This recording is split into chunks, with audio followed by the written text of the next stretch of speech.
May hapon di ay ni Board Red Duterte sa ato hinabion siya karon ato siya na internet hinibio na to kadiyot kay do na siya konversasyon mo bro na maing hapon nimo board. Ang hapon pa nan. Kumusta na tong komitiba na to infra board sa unsa nay kalambuan sa tong komitiba do na tay gi kuan?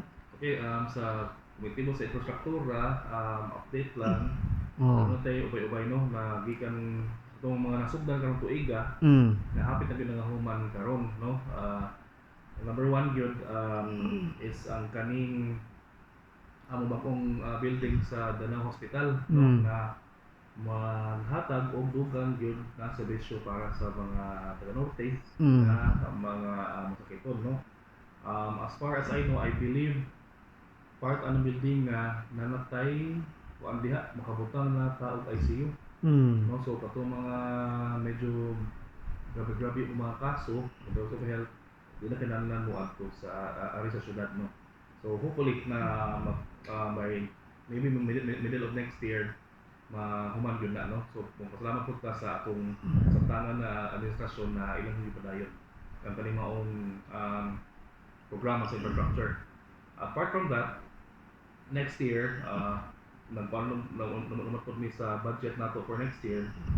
Appeal pud sa budget nato next year ako paayo sa mga nangaguba ng mga tulay yung mga kadalanan dito sa norte gumikan sa pagbinog no. Medyo nadilantar lang yun ang pagkuan-ani nila pag ayon muna sulod tuig na kay tungod sa mga aftershocks niya nag-coordinate pag yun ta ang ato engineering sa PhilBolks to determine kung safe na ba kay kung karon magud ta yun ang mga daan mga tulay no sige pag uyog dito ano niya bakulang mag-uyog o niya maguba rin hapon so anong ba. So we are coordinating with PhilBolks hopefully by next year, early next year na maayo na dito ang mga guba ng mga infrastructure dito sa norte. Kanang hospital board unsa man na private na public? Public ang kuan ang Danao Provincial Hospital na ang province mo nag-manage.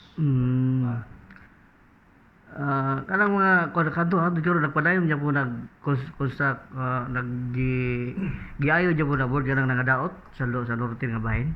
Kuan actually what I said wala pag yun nasugdan sa part sa province wala pa may nasugdan yun na project na kay yun lang na kasi pag aftershock ginagkuan pa kasi pag uyog dito so hopefully by next year wala na so masugdan na gyud namo og ayo especially katong mga infrastructure nga daan na under sa province so naman tayo mga provincial roads mga provincial bridges muna among i-priority since kami may i-charge na mo ayo ang taliyaan na probinsya man so muna among i-priority for next year.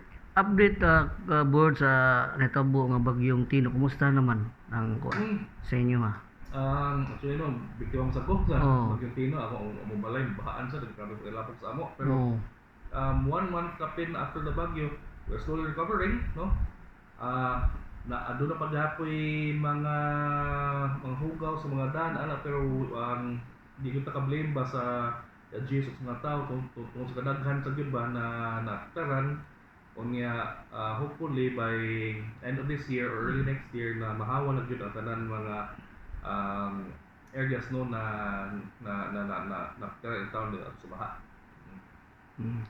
Dilo ti kadugayon board ha. Ang imo lang mensahe sa ato si under nimo. Yeah, sa mga dagito distrito, sa mga nasugbuanon, di lang gyud ta mawad-an o paglaom. Bisaon sa paman sa akong naagian sa mga niaging buwan, mapabilin gyapon ta na mapasalamaton, mahigugmaon o malaumon na ang sunod tuig mag-unos-unos na ang grasya o ang mga nindot na mga program.